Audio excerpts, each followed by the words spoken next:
The vicar of the Holy Trinity Church Okwila in the Diocese of Esako, Venerable Chidi Okereke, has said God needs all and everything that one has for the fulfillment of divine purpose. This was the focus of his Palm Sunday sermon from Matthew chapter 21 verses 1 to 11, where the owner of the donkey did not hesitate in allowing Jesus make use of his donkey. He assured the congregation that God, who in his faithfulness passed the prophecy on Jesus Christ that he will ride on a donkey as king into Jerusalem, will also fulfill all that pertains and concerns his children at the fullness of time. The vicar further said that nobody should make himself a clog in the wheel of progress of another. The congregation used the procession into the community to pray fervently for the peace and progress of the land and inhabitants of Afokwila and the nation.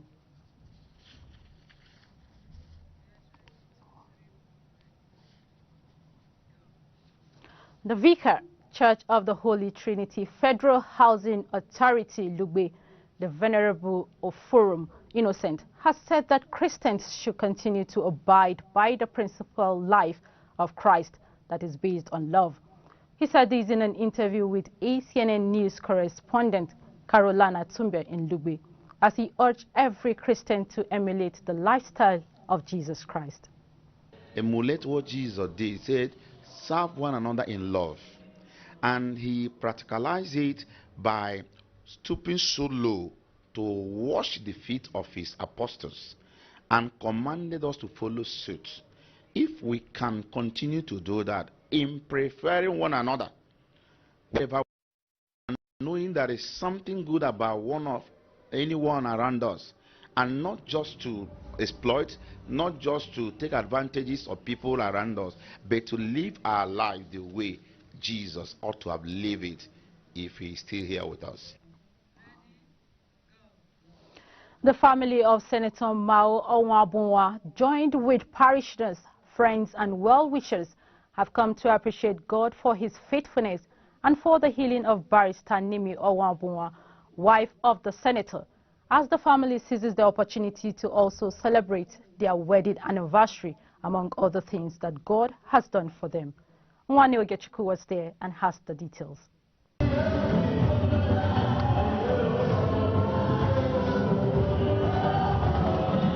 The Thanksgiving service was an appreciation to God for the healing of the wife of Senator Mao Onwabunwa, Barrister Nimi Onwabunwa, who has been sick for a while, and also for the wedding anniversary.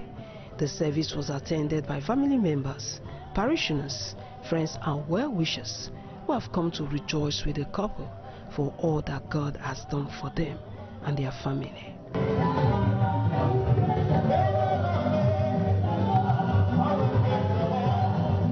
In an interview, the senator and others appreciated God for his faithfulness over the family. We're here to thank God for his faithfulness, for his mercy and love upon my family for several reasons. God has been faithful, he's been wonderful to me, my family and my household. Today, just a token of appreciation for his goodness and mercy upon our lives. I appreciate every bit of what God has done for me. My wedding anniversary, my birthday and everything. March is our month, and every March we give God thanks. We are celebrating, as the vicar said, as pastor said, divine restoration, healing, thanksgiving for the anniversary, God's faithfulness in our lives, in the life of my parents, my mother. What we're doing today is to say, Lord, thank you that your healing is permanent, that you've been our help all this time. So for me, I'm very happy that we're celebrating the life and success of our sister. Yeah, the Thanksgiving for Mao and Nimi. What? We know this is a Christian family, and therefore we give him return all thanks and praise and adoration to him.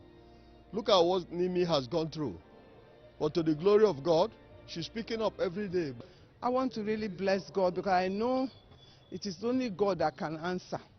It's only God that can bless. It's only God that can deliver and restore.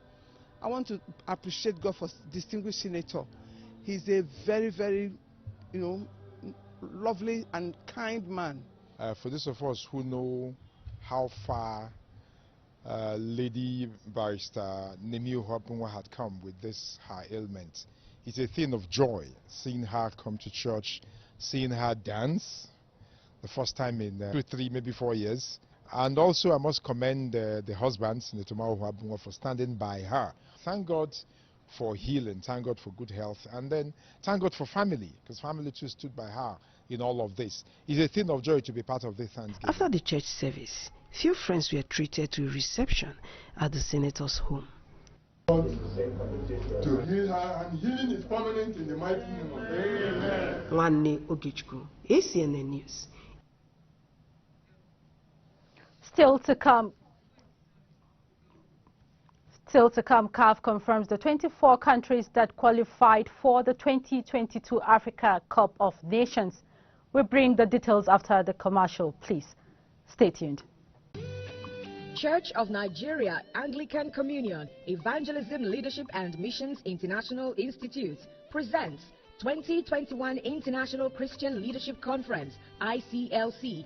Theme: The Making of a Christian Leader. Mark chapter 9 verse 2a. Speaker: Brogbile Akani. Ministering: Right Reverend Dr. Blessing Enyinda. Supervisor: Niger Delta Province. Right Reverend Wisdom B. Ihunwo, Bishop, Diocese of Niger Delta North. Host Bishop: the Most Reverend Henry Ndokuba, Primate, Church of Nigeria Anglican Communion. Chief Host. Date: April 12 to 16, 2021. Venue: at St. Paul's Cathedral, Diob, 85 Aba Road, Garrison Bus Stop, Port Harcourt. For enquiries, 0803 552 1200. Church Revival, God's Heartbeat for World Evangelization. An unusual encounter to unveil the future leaders of integrity to spearhead the spiritual and socio-economic transformation of Africa. Joshua Generation International Youth Conference. Theme: Living with a Purpose. Date: Monday 5th to Saturday 10th April 2021. Venue: University of Nigeria, Nsukka, Enugu State. Ministering: Brother Billy Akani, Mr. Tony Elumelu, Dr. Akinwumi Adesina, Right Reverend Ephraim Ekeako, Right Reverend Professor Dakbo Asaju, and other ministers. Worship Minister Solomon Lange. Feeding and accommodation for all participants. Special guest of honor: His Excellency Senator Dr. Ifeanyi Okowa, Executive Governor of Delta State. Host Governor: His Excellency Dr. Ifeanyi Ugwuanyi, Executive Governor of Enugu State. Host: His Grace Most Reverend Henry C. Ndukuba, Primate of all Nigeria Anglican Communion. This event is powered by Church of Nigeria Anglican Communion. Thank you for staying tuned. For more on our top stories, please visit our website at acnntv.com or our social media platforms on facebook.com or youtube.com/acnntv. And to be up to date with our news and other programs, download the VM Africa app from Android and iOS stores. And you can also advertise your goods and services on ACNN TV.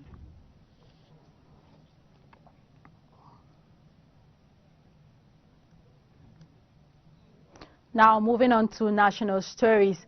The federal government has declared Friday and Monday, April 2nd and 5th, 2021, respectively, as public holidays to mark this year's Easter celebration. The Director, Press and Public Relations in the Ministry of Interior, Mohammed Manga, disclosed this in a statement issued in Abuja yesterday. According to him, the Minister of Interior, Ogbeni Rauf Aregbesola, who made the declaration on behalf of the federal government, urged Christians to emulate the attributes of forbearance, forgiveness, kindness, humility, love, peace, and patience, which were demonstrated by Jesus Christ. He called on Christians to use the occasion of this year's Easter celebration to pray for the peace, unity, and progress of Nigeria. Aregbesola assured that the federal government will leave nothing to chance in dealing decisively with the spate of kidnapping, banditry, and other crimes and criminality being perpetrated by enemies of the country in parts of Nigeria, while wishing Christians both at home and abroad a happy and peaceful Easter celebration. The minister called on Nigerians to join hands with President Muhammadu Buhari's administration in its determination to make life more meaningful for all.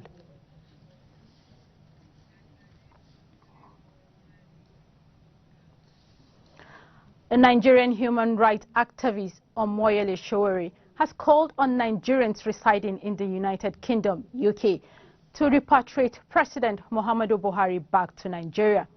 Recall that the president on Tuesday afternoon departed Nigeria for the UK to undergo a medical check-up. According to the presidency, Buhari is expected to return to the country during the second week of April. But on his Twitter page, Sowore, who has been initiating different protests against the current government over alleged bad governance, said the president should be chased back to patronize the medical facilities in the country. President Buhari's medical trip came when the National Association of Resident Doctors is threatening to embark on an indefinite strike over the federal government's inability to meet their needs.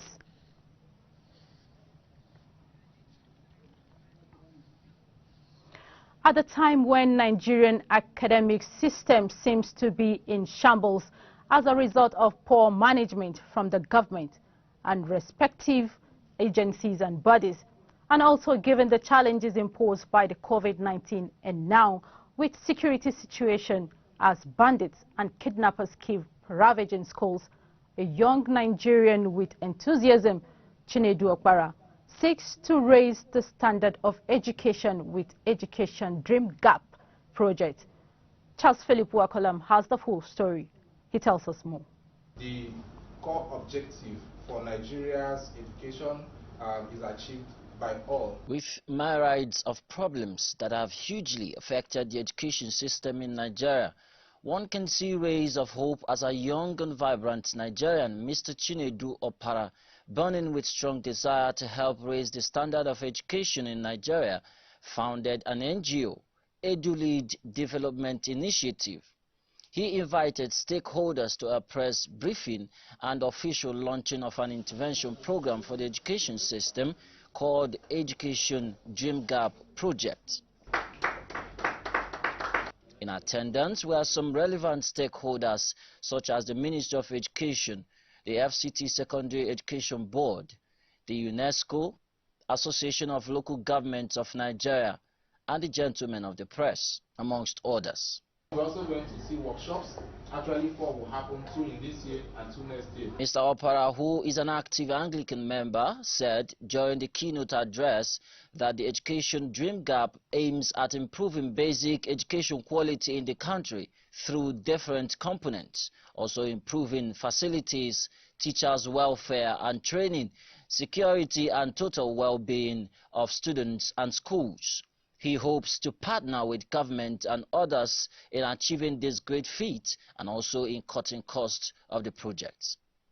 We want to call on all stakeholders in the education sector to join hands with us to see that we'll continue to promote quality education in Nigeria, to bridge the gaps that exist between the public education and of course the private education, and see how we can surmount the challenges, particularly ranging from security issues to issues of vices in schools, issues of teachers' motivation, issues of teachers' welfare, infrastructure decay, and a whole lot of policy issues. This is a project that is not just owned by EduLead.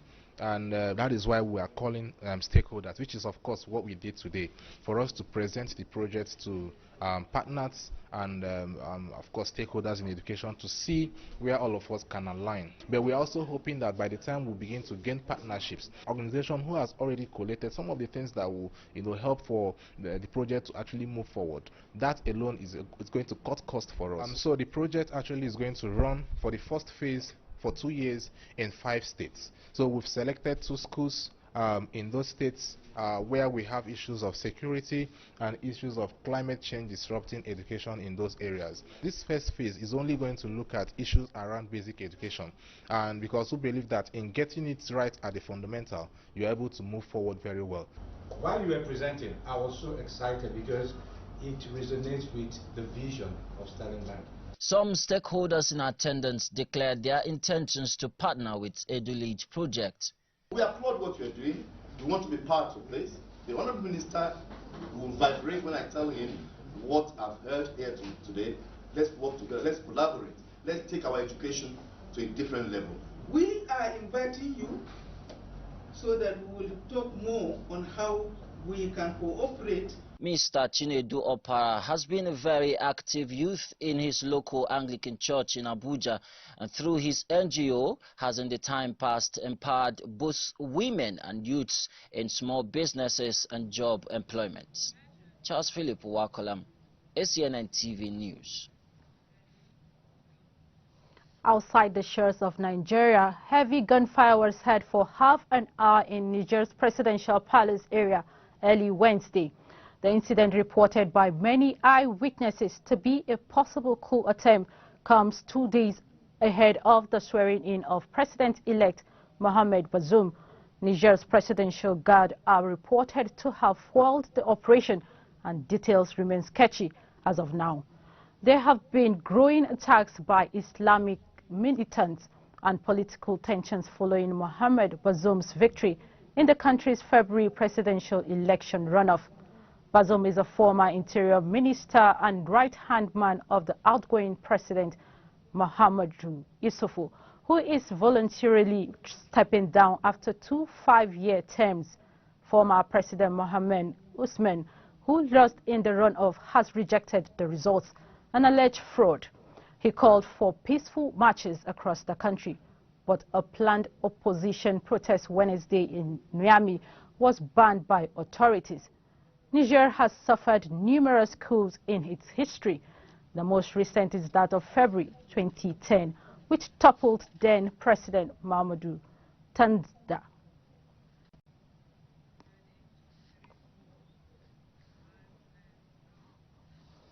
And now on sport. The 24 countries that qualified for the 2022 Africa Cup of Nations, AFCON, have been confirmed. They are Mali, Guinea, Burkina Faso, Malawi, Ghana, Sudan, Gambia, Gabon, Morocco, Mauritania, Cameroon, Cape Verde, Egypt, Comoros, Algeria, Zimbabwe, Senegal, Guinea-Bissau, Tunisia, Equatorial Guinea, Ivory Coast, Ethiopia, Nigeria, and Benin. Cape Verde defeated Mozambique 1-0 following the conclusion of the 2021 AFCON qualifying fixtures on Tuesday. Malawi has defeated Uganda 1-0 on Monday to book their place in the tournament finals. Countries like Comoros and Gambia that have never played at the tournament before have benefited from the decision to expand the AFCON from a 16-team event to one featuring 24 teams. Cameroon will host the 2022 AFCON organized by the Confederation of African Football, CAF, from January next year. Algeria won the last AFCON hosted by Egypt in 2019.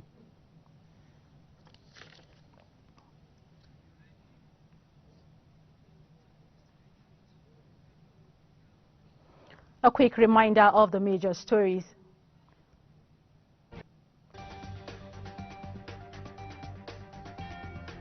A priest in the Diocese of Abuja has urged Christians to show forth the light of the Lord Jesus Christ through daily living and adherence to his principles and commandments.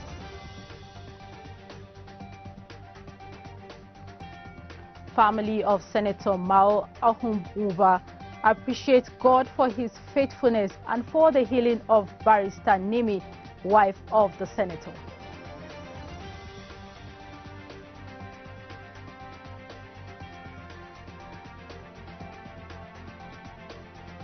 Federal government declares Friday and Monday, April 2nd and 5th, 2021, respectively, as public holidays to mark this year's Easter celebration.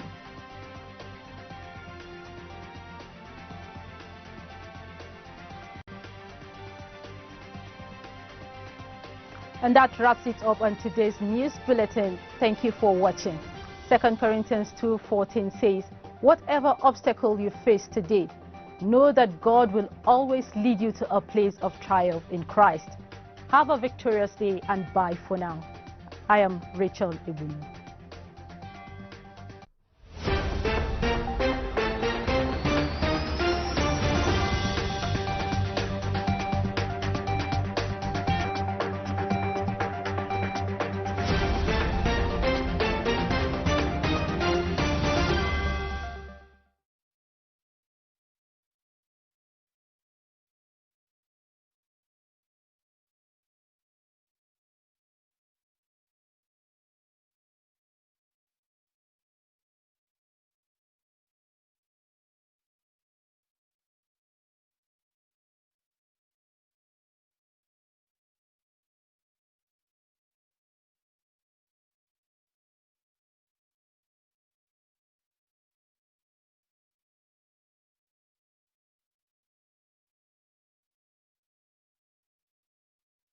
We are a chosen generation.